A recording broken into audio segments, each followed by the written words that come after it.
Ça peut. Bien, bonjour à tous. Eh bien, écoutez, aujourd'hui, j'ai l'honneur de pouvoir animer notre Zoom et j'espère que je vais pouvoir vous convaincre de la bienséance des artisans de la paix. Bon, je vais commencer aujourd'hui par traiter trois sujets très importants pour moi que je considère. Premièrement, le parrainage. Deuxièmement, Univegon. Et troisièmement, je vais vous parler également du projet des commerçants.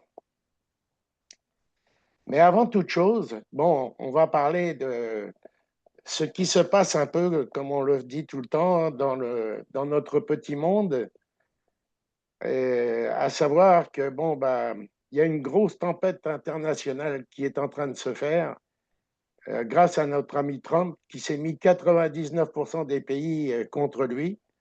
Mais je ne parlerai pas de politique parce que ce n'est pas du tout mon objectif. Par contre, ce qui est très intéressant, c'est que grâce à sa politique que lui mène, tous les pays ont pris conscience qu'ils devaient s'autosuffire très rapidement. Et en cela, ça veut dire quoi? Ça veut dire quoi? Ça veut dire que comment on s'autosuffit? On s'autosuffit principalement, si vous voulez, soit par l'agriculture, soit par l'industrie, soit par la technologie, soit par un paquet d'affaires. Et en cela, nous encore, les artisans de la paix, on peut vous démontrer qu'en faisant la paix ou en menant la paix à bien, on arrivera très rapidement à démontrer que la paix rapporte plus que la guerre. Ça, je pense qu'on est tous d'accord là-dessus. D'accord? Bon, abordons le premier sujet, le parrainage. Moi, je constate une chose, c'est que beaucoup de gens parrainent, mais ils ne savent même pas en quoi consistent les artisans de la paix. Et je ne sais pas si vous l'avez remarqué, mais moi, j'ai parlé à deux ou trois personnes hier qui ne savaient même pas que Père Macam existait. Ça, c'est un exemple. Qui ne savent même pas ce que c'est Univegon, pardon. Et tout ça, ça me permet de comprendre que on parraine, mais sans savoir pourquoi. Or, moi, je considère que si vous êtes, si vous voulez être parrain, la première chose que vous devez faire, c'est savoir de quoi vous parlez. Vous ne pouvez pas parrainer une personne sans savoir en quoi consiste le sujet. Il vaut mieux que vous parrainiez une personne et que vous lui expliquiez complètement en quoi consistent les artisans de la paix avant de parrainer un deuxième et un troisième et une dizaine. Ça ne sert à rien. Parce que si vous expliquez bien à votre partenaire ou à votre filleul en quoi consistent les artisans de la paix, lui-même va pouvoir transmettre au suivant la bonne parole. Pardon, excusez-moi. Ça veut dire quoi? Ça veut dire que le parrainage est primordial, mais on doit commencer par plusieurs choses. Avant de parrainer, posez-vous la question suivante.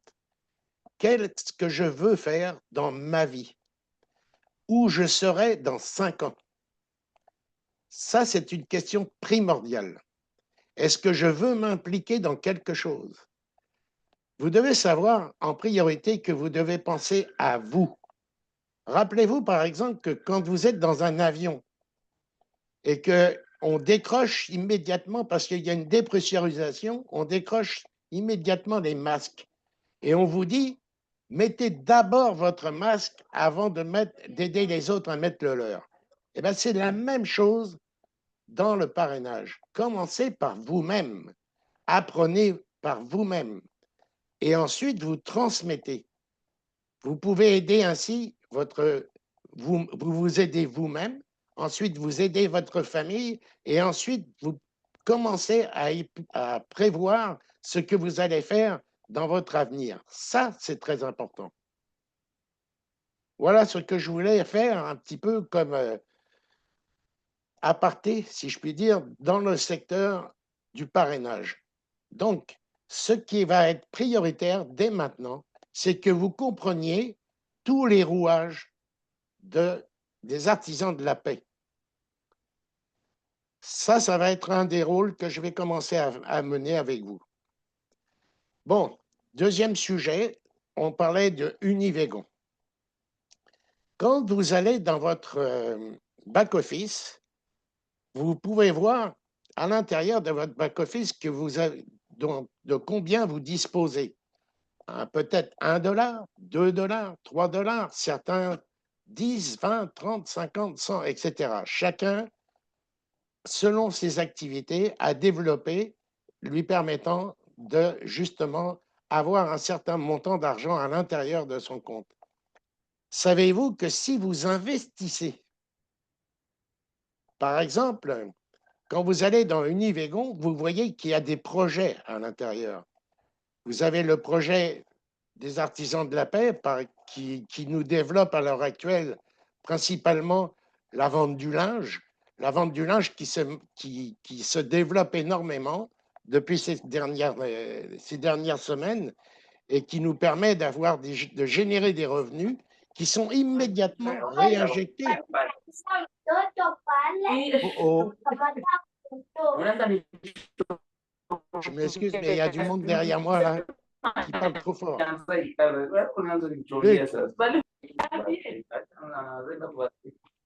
peux-tu couper l'alliance d'un Gano là?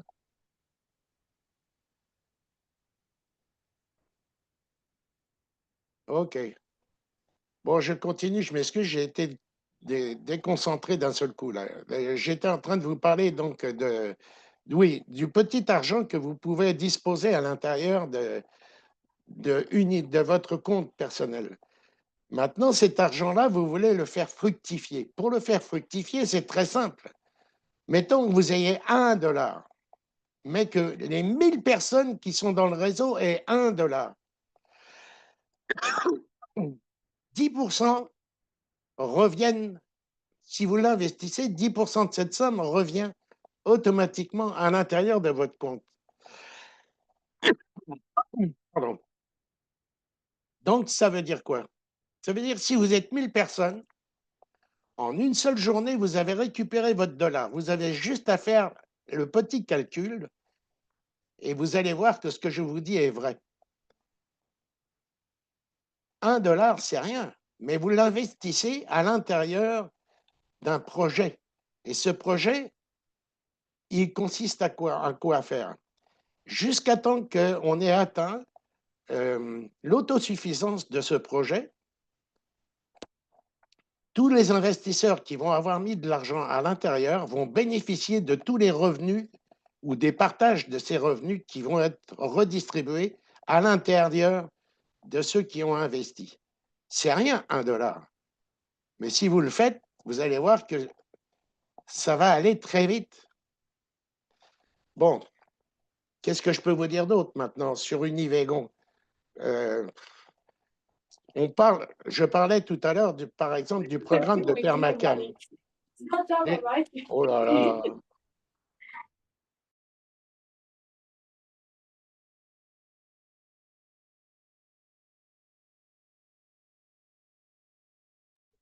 C'est ouais. bizarre, tous les micros sont fermés, puis on entendait du bruit, effectivement.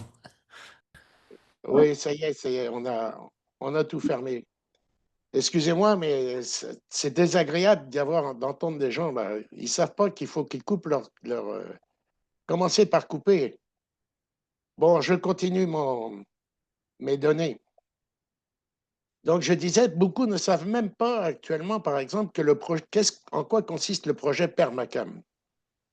Prenons par exemple, sachez du moins que c'est une coopérative que j'ai créée au Cameroun il y a 5 ans. Je fais des voyages depuis 9 ans au Cameroun pour mener à bien un projet sur la permaculture. Pardon. La permaculture permet de réaliser sur 1 hectare l'équivalent de 10 hectares industriels, avec des petits outils et non pas avec des tracteurs ou tout un paquet d'éléments. Ça permet, mince, excusez, mais je ne sais pas ce que j'ai. Ce matin, j'ai fait des allergies avec l'extérieur.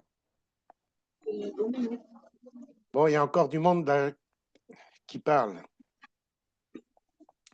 Oui, je disais donc avec Permacam, si vous mettez de l'argent dans Permacam, par exemple, vous allez permettre que l'on constitue cette école de formation en permaculture.